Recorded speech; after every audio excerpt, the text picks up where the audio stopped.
All right. Hey, welcome back to the Go for CEO channel. I am your host, John Andrade. So look, today is January 23rd, 2021, and it is Separation Saturday.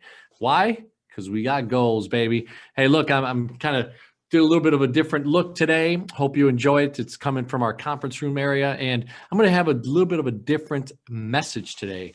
It's going to be coming from a book that I'm reading in January here. And one of my goals this year for 2021 is to finally hit 24 books in a year. It's been something I've been challenging myself for a few years. I have not hit it. I have not done it. 2019, I did 18. Last year, I did 21.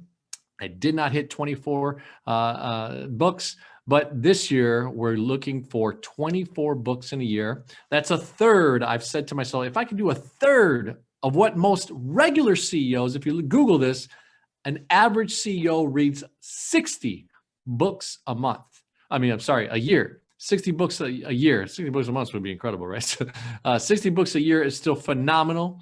And that is the mindset of a CEO. So what is this channel about? It's about being driven by mindset, going for CEO, and anything from being CEO, entrepreneur, founder, entrepreneur inside of a company, but literally delivering on Saturdays the way you separate yourself from a 9-to-5 mentality to being someone that's driven and to go for CEO. So, all right, difference today is we are reading this book, Your Next 5 Moves, Master the Art of the Business Strategy by Patrick Bet-David, one of the guys I follow. He's got a phenomenal, incredible 2.5 million plus subscriber base in his Valuetainment. But he came out with his book last August, I believe, and I finally picked it up early this year in January. Obviously, it's the first month. But I'm going to read to you today 2 pages, page 138 and page 139. I hope that you'll stay with me here for a few minutes and just enjoy what this actually is. You know, how to recognize that you can categorize people according to the following 4 trust levels.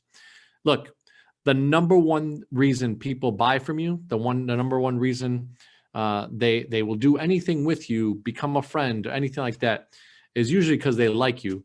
But very, very close, almost a 1A, is if they trust you. If you're a trustworthy person, have you been the type of person in your life that has backstabbed people, that have been willing to do whatever it takes to make it to succeed and step on people?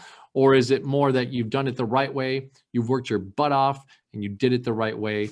That's the type of people trust. But we're going to talk about page 138 and 139 in this phenomenal book, January.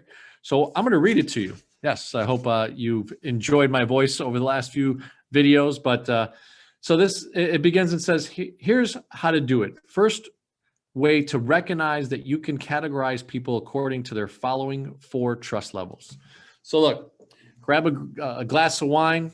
Maybe you're smoking a cigar. Maybe you're just getting away. Maybe you're just driving and it's your, education on wheels. But I'm going to read these 2 pages. And I want to share with you this great vision of this awesome book and finding ways of recognizing people that you can trust. So the first one is stranger. So categorize people as strangers when you have 0 experience with them. They may seem trustworthy. They're charming, friendly, and talk a good game.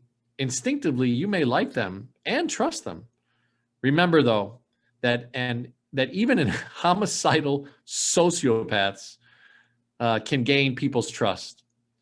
Experience is the best teacher. If you don't have personal knowledge of someone or know an individual who worked with him, put him into the category or her of stranger and don't trust him or her until you know more about them.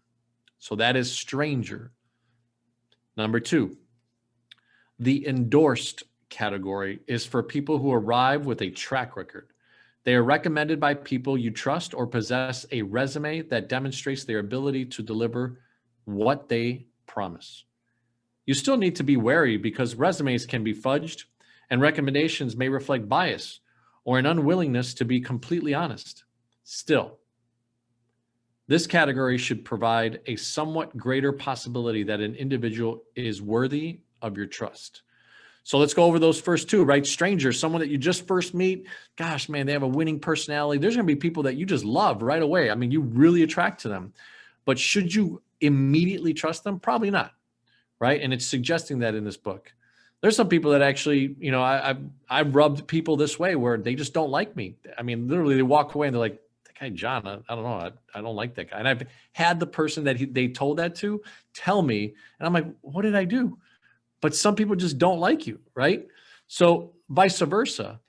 You know, there's going to be strangers, but then there's recommended people, endorsed, like, hey, you should talk to my friend Joe. You should talk to my friend Sally. Hey, you should really, you know, talk to John. He's a great guy, you know, can share with you some good financial stuff, blah, blah, blah, all that stuff, right? That's an endorsed. It's called edifying someone. Now, here's the third one. Individuals who are trusted are those with whom you possess personal experience. One way or another, they've demonstrated their loyalty, honesty, reliability. They are more trustworthy than those in the endorsed category because you've witnessed their positive traits, not just heard about them secondhand, but actually witnessed them. So again, trusted. They've entered that zone of trust, and that's a really, really great place to be. And I hope that most of us strive for that opportunity, right? Strive for being in that trusted zone and finding those people that we can create that type of trust with and give trust to. And the last type of person that you could categorize for 4 levels of trust. This is the last one, the most important one. Stay tuned here. Running mate is the highest category, and you're not likely to have more than one individual who fits this description. This is the professional equivalent of your best friend. This is someone whom you call when you have a problem or are an opportunity, and who will immediately ask, hey, what can I do? What can I do to help you? If you need someone to help you out of a jam, he or she will move mountains to assist. Before you despair that you lack a running mate or start searching for one, recognize that finding one can take time and experience. It says in the book here, it took me lots of battles to discover my running mate. I had to learn the hard way who could be trusted and who was to be trusted absolutely. My trust had to be betrayed before I developed a mental measuring system.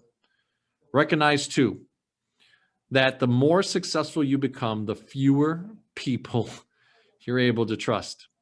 If you've read motivational books or heard motivational speakers, you've been fed a lot of propaganda about developing large networks of trusted people. Maybe this is true if you're a consultant, but if you're running a business, you will learn the hard way, as I have, that you can't trust everyone. And those you do trust, you can't trust equally. Talk to any savvy entrepreneur, and you'll hear stories about trusted lieutenants who betrayed them, about employees that they considered family who bolted as soon as they received a better offer. Remember Donnie Brasco? You guys remember Donnie Brasco? Yeah. Don't expect to build big circles of trust. Forget about working with tons of people with whom you trust in your life. Instead, your expectation should be that you'll place each person in one of the 4 categories: stranger, endorsed, trusted, or running mate. Once you do, you are much likely to be burned and you are much less likely to be burned, and you will have a good idea of whom you can trust and how much you can trust them. So look, Separation Saturdays, I felt like doing something different today. I had a couple great meetings this morning. Actually been in a webinar for what we do on the financial world. If you ever need any help, hit me up, DM me, send me a message. I'm in the business and personal finance world, doing some great things, but this channel is a labor of love, and I hope that you're enjoying Separation Saturdays. And like always, if you're driven by mindset, keep going for CEO.